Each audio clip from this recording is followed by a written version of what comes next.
To install the needles on a circular sock machine, we first have to put on the retaining spring, or in my case, rubbery O-ring, something to do the job that fits into the groove on the side of the cylinder. Then I normally work with latches open because I think the needles slide under better, and we're going to want them open to start knitting anyway, and start working around the cylinder, installing needles. This is a good time to examine the needles unless they're all new.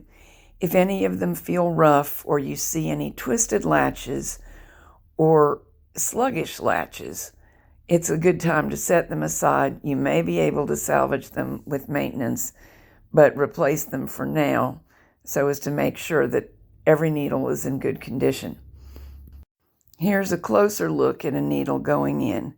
Goes behind the spring, into the groove, slide it up, and then push it down so it settles as low as it can go.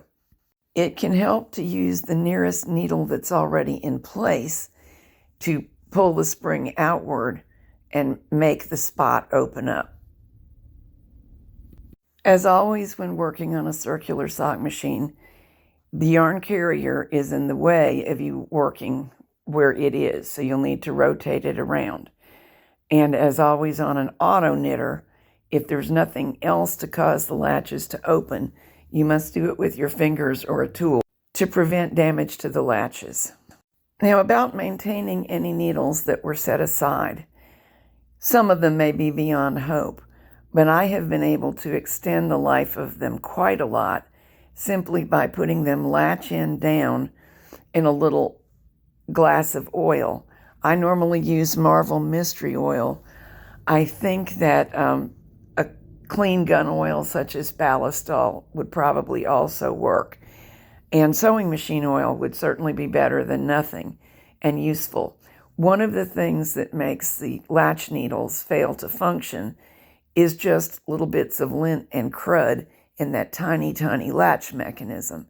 And soaking in a cleansing oil can soak that crud right out, and they may return to usefulness.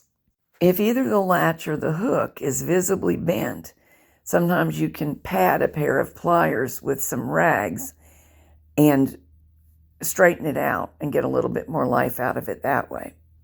The reason for the padding is that if you're going to grip hard enough to reshape the needle, you could also scar it, and little scratches on the metal can make it sluggish in performance, so you've undone all the good that you've done by straightening it out. As soon as all the needles are in, you're ready to cast on and knit.